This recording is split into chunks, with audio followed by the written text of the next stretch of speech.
جیسے جیسے تبدیلی آتی ہے آپ کے ادبی نظریات میں اور تخلیقات میں بھی تبدیلی آتی چلی جاتی ہے۔ نجیب محفوظ کا نام آپ نے سنا ہوگا، عربی واحد ادیب ہے کہ جسے نوبل پرائز ملا۔ اس نے اپنے محلے گلی کے کچھ واقعات بچوں کے بیان کیے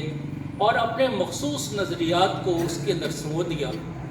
پوری دنیا کے اندر اس پہ تف ہوئی اور پھر بالآخر اس نے اپنے ان نظریات کو تبدیل کر لیا۔ طٰہٰ حسین کا نام آپ نے سنا ہوگا۔ طٰہٰ حسین پہ کئی انداز سے اس کی فقہی نظریات پر تنقید کی گئی، لیکن وہی طٰہٰ حسین جس نے السابقون الاولون کی ایک داستان الوعد الحق کے نام سے تحریر کی اور وہ عربی ادب کا شاہکار قرار پائی، یہی طٰہٰ حسین کے جس کے نظریات کے اوپر اعتراض کیا گیا، یہی طٰہٰ حسین علی ہامش السیرہ لکھ کر عربی ادب کے اندر امر ہو گیا۔ پاکستان کے ادیب ہوں یا دنیا کا کوئی بھی ادیب ہو، اس کے نظریات کی بنیاد پہ خواتین و حضرات اس کے ادب کی جہتیں مقرر ہوتی ہیں اور طے ہوتی ہیں۔ اب دیکھیے کہ جیسا نظریہ ہوگا ویسے ہی مختلف تعبیرات وجود میں آئیں گی۔ ایک بڑا معروف آپ نے جملہ سنا ہے، لازم ہے ہم بھی دیکھیں گے۔ اشتراکی ذہن رکھنے والے اس کے معنی انقلابات زمانہ اور اشتراکی نظریات کے فروغ اور تسلط کو لیتے ہیں، جبکہ ہم ان وعد اللہ حق، ہم یہ چاہتے ہیں کہ ہم بھی یہ دیکھیں کہ اللہ کا دین الا ان کلمۃ اللہ ہی العلیٰ، الا ان حزب اللہ هم الغالبون۔ ہاں، ہم اہل ایمان جو اللہ کے اس آسمانی وحی اور وسیلہ علم اور ذریعہ علم کے ساتھ مربوط ہیں ادیب، وہ یہ کہتے ہیں کہ ہاں ہم پر بھی لازم ہے کہ ہم دیکھیں کہ اللہ کا دین غالب ہو، حق غالب ہو، اللہ کے رسول کے احکام کا چلن اس کائنات کے اوپر ہو۔ تو ادیب کی جیسا نظریہ ہوگا، جیسے اس کے خیالات ہوں گے، ویسے ویسے تعبیرات بھی۔ جہاد کو کچھ لوگ جہالت کے خلاف جہاد کرنا، جدوجہد کرنا کہتے ہیں، کچھ لوگ جہاد کا معنی بے روزگاری کو ختم کرنا لیتے ہیں، کچھ لوگ جہاد کی تعبیر یہ کرتے ہیں اپنے نظریے کے مطابق کہ معاشرے کے اندر فلاحی معاشرہ ہو، ویلفیئر کے کام کو لیتے ہیں۔ لیکن اسلام جہاد کو جس مقصد کے لیے پیش کرتا ہے، یقیناً اگر وہ آپ کا نظریہ ہے تو آپ اسی انداز سے ایک قلمکار کی حیثیت سے اسے پیش کریں گے۔ خواتین و حضرات، میرا گفتگو کا جو ایک دو نقطے ہیں وہ یہ ہیں کہ تعمیری ادب کے تشکیلی عناصر 3 ہیں، اس میں نون والقلم وما یسطرون۔ میں قرآن کا مفسر نہیں ہوں، لیکن اگر حروف مقطعات کی تشریح کرنے کا اختیار دیا جائے، جیسا کہ کچھ صحابہ نے کیا بھی، یہ الف لام کا معنی انہوں نے لیا، الف سے اللہ مراد ہے، لام سے جبرائیل اور میم سے محمد، تو مجھے اجازت دیجیے کہ قرآن کا ایک طالب علم ہونے کی حیثیت سے میں نون کی تفسیر یہ کروں کہ جو شخص ادیب ہے، جو شخص اپنے قلم سے لکھتا ہے، وہ پہلا ادب کا تشکیلی عنصر ہے۔ اگر وہ ادیب اپنے فکر، اپنے خیال، اپنے نظریے، اپنے مقاصد، اپنے اہداف اور اپنی منزل کے تعین میں، اس کی ترجیح میں اگر وہ مثبت جانب سفر کر رہا ہے تو وہ اس کا پہلا اچھا اور عمدہ ادب تخلیق کر سکتا ہے۔ اور دوسرا تشکیلی عنصر ادب کا والقلم، قلم کی قسم کھائی گئی، اس پہ زیادہ بات کرنے کی ضرورت نہیں ہے۔ وما یسطرون، اور تیسرا جو ان کے قلم سے اور ان کے وجود سے اور ان کے ذہن کے نتیجے میں، ان کے مقاصد اور اہداف کے نتیجے میں ادب تخلیق پاتا ہے، جو کچھ وہ لکھتے ہیں سطر کی صورت پہ۔ کچھ نے کہا کہ لوح محفوظ پر لکھا ہوا اس کا معنی ہے، مفسرین نے اس کی کئی تفسیریں بیان کی ہیں، لیکن میں ایک ادیب کے شخصیت کے تشکیلی عناصر کی صورت میں اسے اہم سمجھتا ہوں کہ وہ ادب جو تخلیق کرے وہ بھی بامقصد ہو، انسانیت کی صلاح اور فلاح کے لیے ہو۔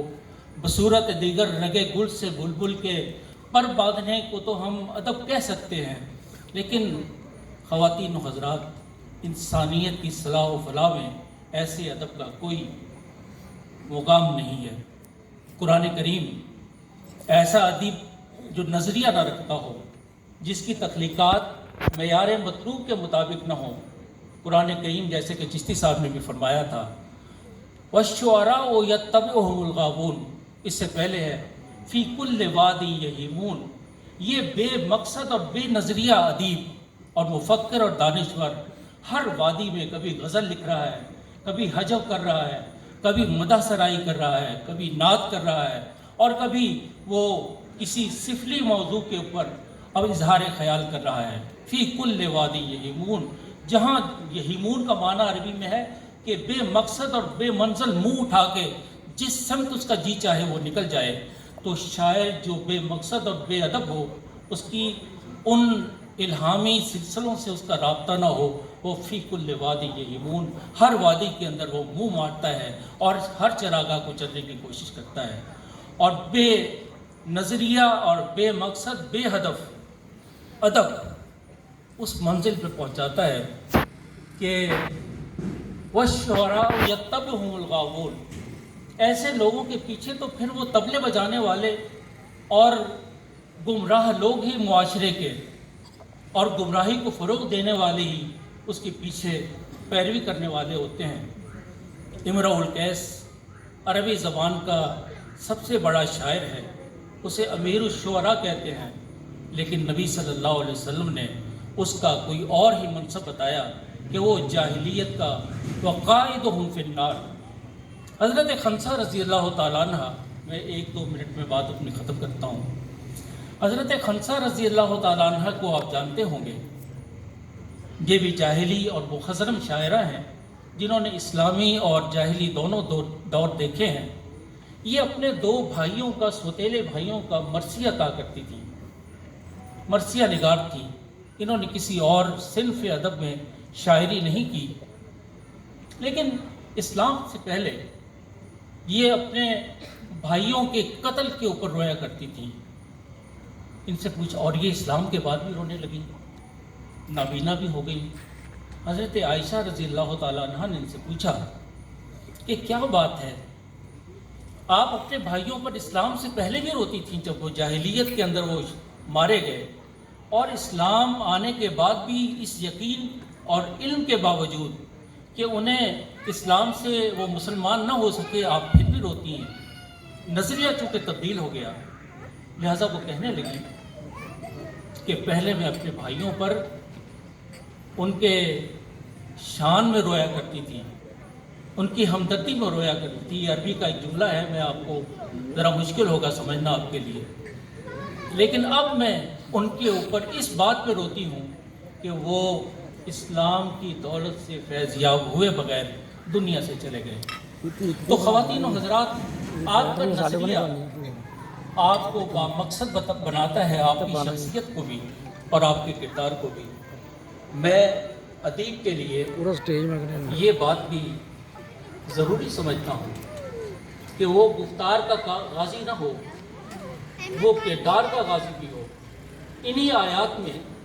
جو ایسے ادیبوں کے لیے قرآن مجید میں رہنما اصول بیان کیے گئے،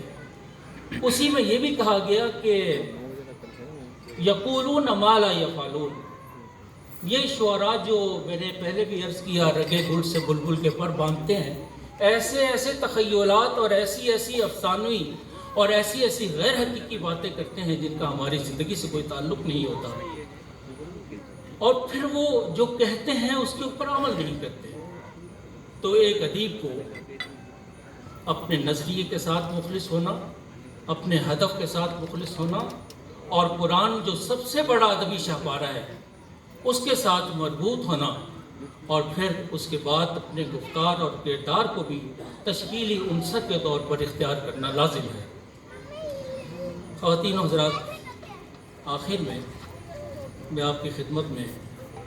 چونکہ میرے مخاطب ادیب تھے، میں یہ عرض کرتا ہوں کہ راہ بھی تو، راہ رو بھی تو، راہ بر بھی تو، اور منزل بھی تو. شکریہ.